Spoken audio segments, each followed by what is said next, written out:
I remember when I was talking to one of my professors at Sac City, they was telling me when you thinking about what type of business you want to start, you always want to think about uh, what are you trying to do. Like you always have to ask yourself, what is the mission that you're trying to do, and that will help you determine what type of business you want to do. You feel me? So, for example, you have an LLC. A LLC purpose is that's a for-profit business. You feel me? So the purpose is to make money and for the business to be profitable. You feel me? Then you have a LLC. I mean a nonprofit, which is a 501c3, which is a federally tax exempt status that you get through the government.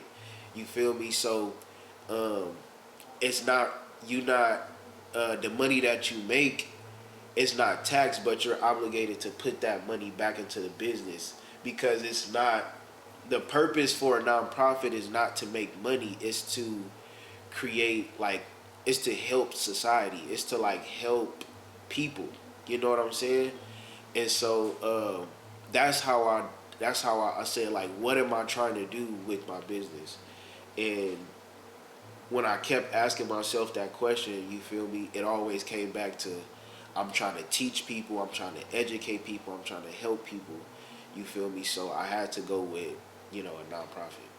So basically what we do at Community House Activism is we provide storytelling advocacy training to system impacted youth and young adults between the ages of 16 and 26.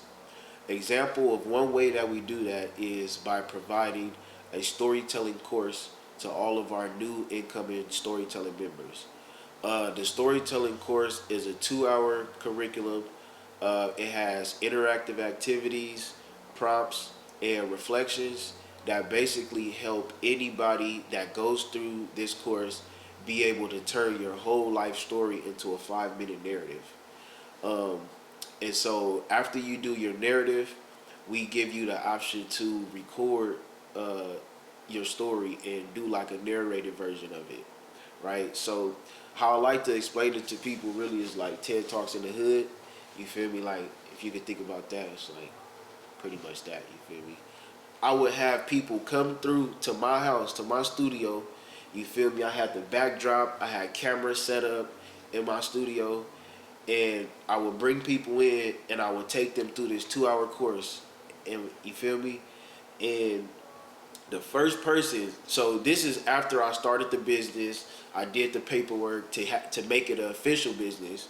You feel me? And then I started working. You feel me? So the first person who went through the course was Cole Carmen. You feel me? It was my partner back then. You feel me? And he came, bro. I took him through the course. I did my thing, and I swear to God, after the course, bro, it was like basically the reaction that I was trying to get, the goal that I was trying to get from going through the course, it was the exact thing that happened. Like the reaction that he had, the connection that we made going through the course together, like I was like I was like like this is exactly it's just crazy like when you come up with an idea from your mind and you don't know if it's gonna work or not, but you bring it and then you do it and then it works. You feel me? So after that first one, I knew that like this is what I like. This is what's gonna be the business. Bringing people to a spot, taking them through a course, taking them through a training, and then after the training, having them at a space to where they're comfortable enough to share their life experiences in front of the world. I had to get emergency surgery, and that put me out for 6 months. So his mom ended up taking me to court, and I ended up putting me on child support when he was a year and 6 months old. And I've been attending his life since he was a baby. So it hit me when, I ended up figuring out that I was in $17,000 in debt in child support. And I'm like, they charge me $650 a month for one child. I'm barely making that myself. So, I had to tell myself, I'm coming home to $10, $8 paychecks, and taking everything away from me. I had to tell myself, like, something got to give. What do I have to do? I can't keep working 40 plus hours and only coming home to $10 paychecks when I got a whole family to feed, a mouth to feed. Now it's not about me. I feel like individuals I feel like every black person should take this course. Every black and brown person should take this course. That's number one. Uh, and I feel like every black person whose system impacted definitely should take this course. Uh, I feel like every black person should take this course because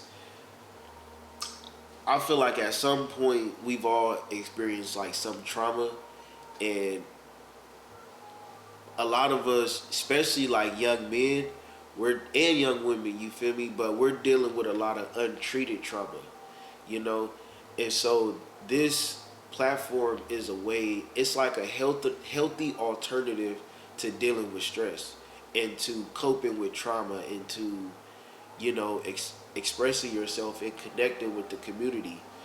Um, I feel like when people talk to each other and communicate more, it it limits the the miscommunication and the disconnect that could potentially happen. Like all you gotta do is talk. You feel me, and listen, and people can like tell you what they're going through and what their needs are.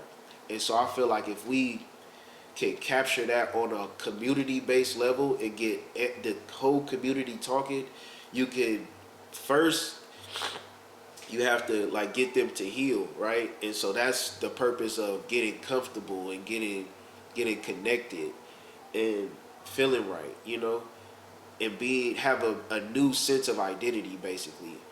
And then you start the conversation, okay, how do we fix this? How do we prevent this from happening? Right? So then you start talking about prevention and intervention, but instead of, you know, one person doing it here or this one organization and doing it here, it's like the whole community. You got to focus on one area, but it starts with the neighbors in that area. And we can't like sit around and expect people who don't live here and who never been, you feel me, like don't care about here to come here and just fix it and clean it up and all that. Like, no, that's our job. You feel me? Like we have to fix our schools, we gotta clean up our streets, we gotta like all the stuff, the crime, everything.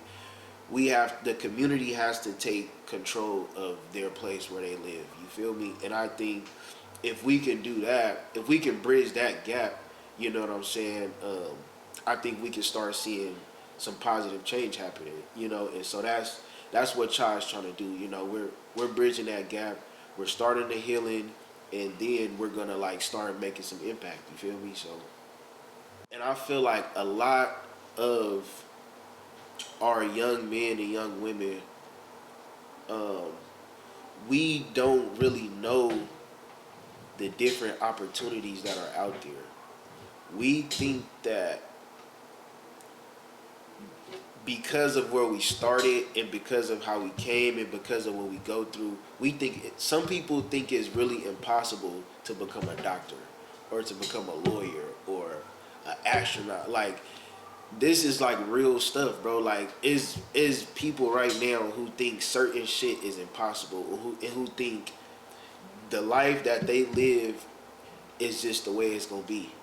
You feel me? And it's only like limited options to, I guess, overcoming and getting out of that life. I was able to just like see something different, like see that there was a different route. And the way I was able to see that was through storytelling. I was one of those people who wasn't necessarily comfortable with telling my story, you feel me? But when I did, um, I saw the impact that it had on other people. You feel me? Like I saw when I would talk about the stuff that I went through, when I talk about my mom, or I talk about my brother, or I talk about, all the other stuff that I've been through being kids, there's people who relate to that. Because there's somebody who's going through what you going through, you feel me? And probably worse. We probably think we're unique and we have the world's worst problems, but there's somebody who's going through like something worse. And so when I seen the impact that I was having on people after I would tell my story to a crowd, of strangers, you feel me?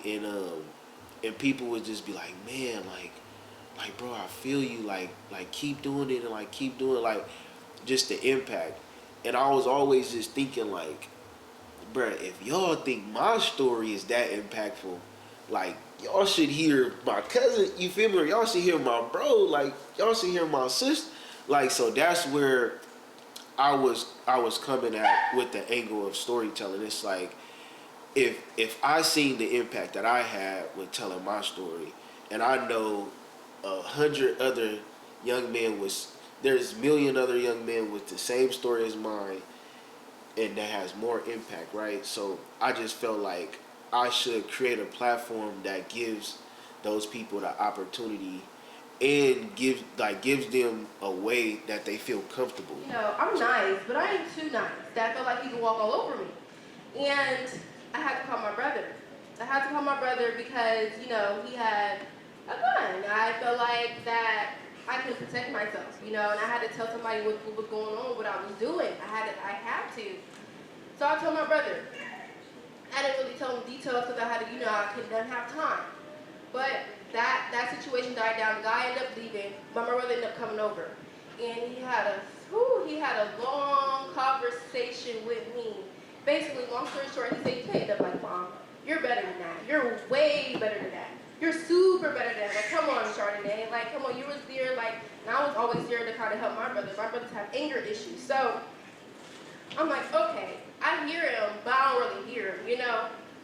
Because at the end of the day, I don't have nowhere to sleep. I don't got nothing. So I'm like, okay. We was there all night. IHOP. We didn't even pay. We left. So we did that. And then it was a long time for me and my brother to bond. So I'm like, okay, I'm going to listen to him. Because I know this is not what I'm supposed to be doing.